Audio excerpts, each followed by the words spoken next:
မင်္ဂလာပါဆိုရ sharing ကနေပြန်လဲကြိုလိုက်ပါတယ်ဒီနေ့မှာတော့ကျွန်တော် pixel တစ်ခုကိုအတူတူ unboxing လုပ်ပြမှာပဲဖြစ်ပါတယ်ဘာ pixel ဖြစ်မလဲဆိုတော့ချက်လောက်လိုက်ကြည့်ပေးပါအောင်ကျွန်တော်တို့အတူတူဖောက်ကြည့်လိုက်အောင်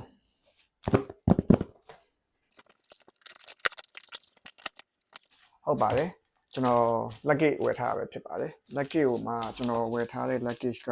cabin size ပေါ့နော် cabin size ဆိုတာကကျွန်တော်တို့လေယာဉ်ပေါ်ကိုကိုယ်နဲ့တစ်ခါတည်းပေါ့နော်တပါးတည်းယူသွားပြီးတော့ကိုယ့်ရဲ့ဒီခေါင်းပေါ်မှာရှိတယ်ပေါ့နော်ဒီ overhead locker ပေါ်မှာတင်ထားလို့ရတဲ့ size ပဲဖြစ်ပါတယ် luggage တွေမှာကျွန်တော်တို့ size အများကြီးရှိရပေါ့နော်ကျွန်တော်တို့ရှိတယ်standard ဆိုလို့ရှိရင် cabin size ဆိုလို့ရှိရင်20ရှိတယ်တူထက်သေးတဲ့18တို့19လို့လည်းရှိရပေါ့နော်ဒါပေမဲ့ standard size ကတော့ cabin size ကတော့20ပဲဖြစ်ပါတယ်ပြီးလို့ရှိရင်တုတ်ထက်ကြီးတာဆိုလို့ရှိရင်24ရှိမယ်ပြီးလို့ရှိရင်28ရှိမယ်ပြီးရင်30ကျော်တာလည်းရှိမယ်ပေါ့နော်24တို့28တို့ကကြတော့ကျွန်တော်တို့ကိုယ်နဲ့တပါတည်းပေါ့နော်ဟိုလေဘောယူရလို့မရဘူးသူကဒီ check in counter မှာပဲအပ်ပြီးတော့မှဒီလေရဲ့ဒီကာကိုပေါ့နော်ကာကိုရဲ့ဒီ bike ထဲမှာထည့်ရမှာပဲဖြစ်ပါတယ်ဘာလို့ဆိုတော့အဲ့ကောင်တွေကကြီးတော့ကျွန်တော်တို့ခေါင်းပေါ်မှာတင်လို့မရဘူးပေါ့နော်ကျွန်တော်ကဒီပေါ့နော်ခီးသွားဖို့ရှိတော့ပေါ့နော်ခီးသွားဖို့ရှိတော့ကျွန်တော်ဒီခေါက်ဝယ်ထားတဲ့ဒီလေးချောင်းလမ်းကလည်းကျွန်တော်ဒီပေါ့နော်ကီလိုတွေအများကြီးမပါဘူးအများကြီးမပါဘူးဆိုတော့ကျွန်တော်ဒီ7 kg လက်ကြီးလေးနဲ့ပဲခီးသွားမှာပဲဖြစ်ပါတယ်ကျွန်တော်ဖောက်ကြည့်လိုက်ရအောင်ဒီလိုလေးပေါ့နော်သူကဒီမှာ solution ပေါ့နော်ပြထားဖို့ကျွန်တော်ဒီမှာချိတ်စရာဒီ clip လေးတစ်ခုလည်းပါတာပေါ့နော်ဒီမှာကျွန်တော်လွယ်အိတ်ပေါ့နော်ဒီလွယ်အိတ်ကိုကျွန်တော်တို့ဒီမှာဒီ clip လေးပါတယ်ပေါ့နော်ဒီ clip လေးမှာဥပမာပေါ့နော်ဒီလိုမျိုးချိတ်လိုက်မယ်ချိတ်ပြီးတော့မှကျွန်တော်ဒီတိုင်းဆွဲသွားမယ်ပေါ့နော်ဘိန်းတွေကလည်း forum so smooth တော့ဖြစ်တယ်ကျွန်တော်အထက်ကိုထပ်ပြီးဖွင့်ကြည့်လိုက်အောင်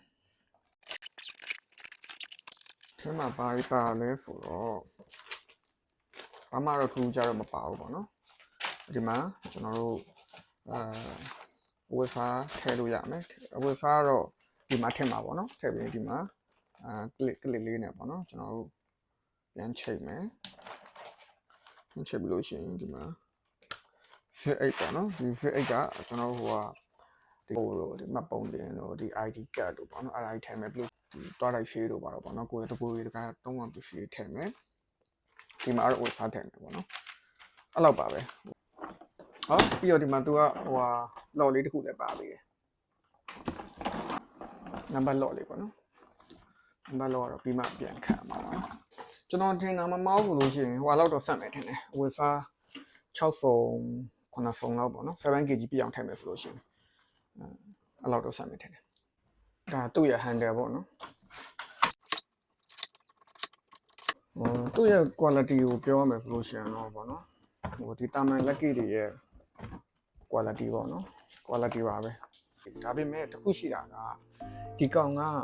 cabin luggage ဖြစ်တဲ့အတွက်ကိုနဲ့ပဲတပါးလေးရှိနေမှာပဲဖြစ်ပါတယ်ကိုနဲ့တပါးလေးရှိနေမယ်ဆိုတာကဥမာလေရင်ဝင်ရောက်လို့ check in ဝင်ပြီးတဲ့အချိန်မှာ check in counter မှာဒီကြီးကိုပေါ့နော်အဲ့မဲဆိုပြီးအလိုက်ရမှာမဟုတ်ဘူးပေါ့နော်ကိုနဲ့တစ်ခါယူရမှာဖြစ်တဲ့အတွက်အဲ့လိုမျိုးဒီကာကိုတို့ဘာတော့လဲအဲ့လိုပြစ်ချတာတို့ပြုတ်ကြတာတို့ဖြစ်မှာတော့မပူရဘူးပေါ့နော်အဲ့လိုဖြစ်တဲ့အတွက်အဲ့ဒါနဲ့ပတ်သက်ပြီးတော့အရင်စိတ်ပူပြန်မလို့ကိုယ်တိုင်ပြစ်ချမှာပဲရှိမယ်ပေါ့နော်မတော်တဆပြုတ်ကြမှုရှိမယ်ပေါ့နော်အဲ့တော့ကိုရိုးတေးတုံးမယ်ဆိုလို့ရှိရင်တော့ရှင်ပြလောက်မယ်လို့ထင်တာပဲနောက်ဆုံးတစ်ခုသူ့ရဲ့ဈေးပေါ့နော်သူ့ရဲ့ဈေးကကျွန်တော်ကဒါ online ကနေပေါ့နော် Shopee ကနေဝယ်ခဲ့တာပဲဖြစ်ပါတယ် Shopee ကနေဝယ်တဲ့အချိန်မှာသူ့ရဲ့ original price ကဒီသူတို့ကြော်ညာထားတဲ့ဈေးက$49ပေါ့နော်$49အဲ့ဒါကိုမှကျွန်တော်ကဒီ promotion ပေးနေတဲ့အချိန်မှာဖြစ်တဲ့အပြင်ကျွန်တော်ကဒီ coupon voucher ပေါ့နော်အဲ့ဒါလည်းရှိတော့ထပ်တုံးတာဖြစ်တဲ့အတွက်ကျွန်တော်$14မပြည့်ဘူးပေါ့နော်$13.84ပေါ့နော်$30.84နဲ့ရခဲ့တာပဲဖြစ်ပါတယ်$14လောက်နဲ့ lucky တစ်လုံးရအောင်ဆိုးလို့တော့ထင်တာပဲပေါ့နော်အစကျွန်တော်အိတ်နဲ့သွားမလို့စဉ်းစားတယ်ကျွန်တော်မှခီးကောင်ကြီးရှိရပေါ့နော်ဒါပေမဲ့အိတ်နဲ့ဆိုလို့ရှိရင်လည်းရင်ခွင်းထဲမှာနေရာတကာအိတ်ကြီးလွယ်ထားမှာမထားမှာအဆင်မပြေပါဘူးပေါ့နော်လွယ်လိုက်ပါမယ်ဆိုတော့လိုက်တာဖြစ်ပါတယ် ဒီလိုမှပြီးတော့ကိုယ့်ဘောက်ကိုတော့တင်ရမှာပေါ့နော်